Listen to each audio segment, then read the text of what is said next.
Here we are with a new topic of class 12 physics is expression of capacitance of a parallel plate capacitor यानी किसी parallel plate capacitor के लिए आपको capacitance निकालना है, उसी का एक्सप्रेशन हम करने जा रहे हैं।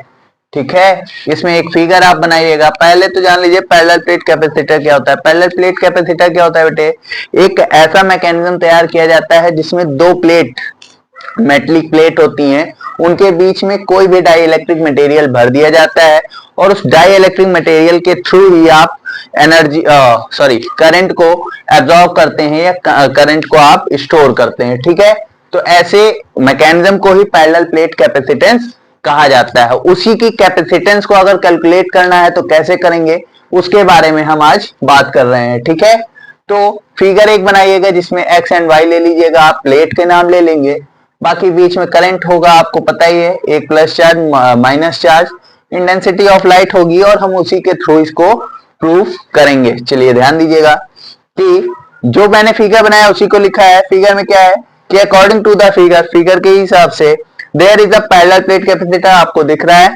ठीक, which has plate X and Y, जिनकी प्लेटें क्या है, एक्स एंड वाई है, whose एरिया, इन प्लेटों का एरिया जो है वो A है and distance between them is D, दिख रहा है बेटे, distance between them is D।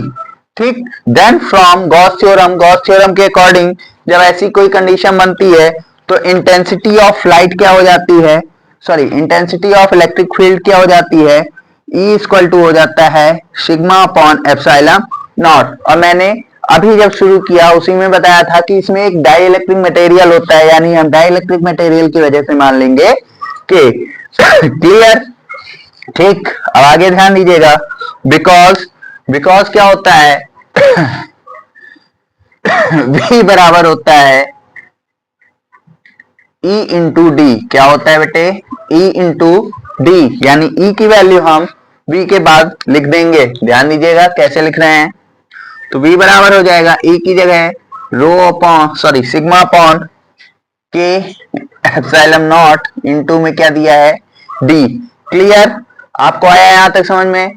अब ध्यान दीजिएगा कि मैंने इस पूरे स्टेटमेंट में एक चीज नोट की है कि एक करंट जो होती है ये एक परफेक्ट डेंसिटी के अकॉर्डिंग होती है। ठीक है, यानी यहाँ पे जो सिग्मा हमने लिया है वो करंट डेंसिटी की वजह से लिया है, और करंट डेंसिटी का फॉर्मूला क्या होता है, करंट डेंसिटी का फॉर्मूला होता है sigma equal to Q upon A. क्या होता है, sigma equal to Q upon A, यानी सिग्मा की जगह रख देंगे हम क्यू अपॉन ए। तो देखिए कैसे हो जाएगा V equal to q d upon a, upon में है एप्सिलॉन नॉट के प्रोडक्ट में हो जाएगा, यानी के एप्सिलॉन नॉट ए।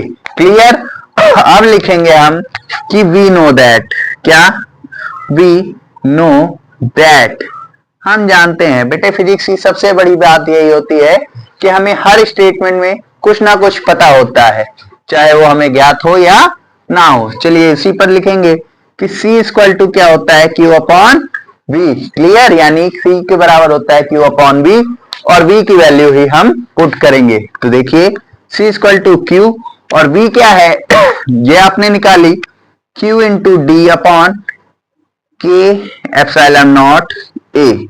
क्लियर, Q से Q कैंसिल हो गया, अपॉन के नीचे अपॉन ये कहां चला जाएगा, ऊपर जब ऊपर जाएगा तो बन जाएगा C इक्वल टू के epsilon nought a upon D. यही आपका क्या है कैपेसिटेंस है पैरेलल प्लेट कैपेसिटर का। अब लेट कर लिया जाए कि K इक्वल टू क्या है, 1 है, यानी आपका डाई इलेक्ट्रिक मटेरियल की वैल्यू 1 मान ली गई है, तो क्या हो जाएगा C equal to epsilon nought a upon d. Clear, ये हो गया आपका capacitance of a parallel plate capacitor. उम्मीद करता हूं ये आपको समझ में आया होगा। यदि इसमें किसी भी प्रकार की कोई दिक्कत हो तो आप हमें कमेंट सेक्शन में बता सकते हैं। साथ ही हमारे चैनल को लाइक करें और सब्सक्राइब करें। तब तक जय हिंद।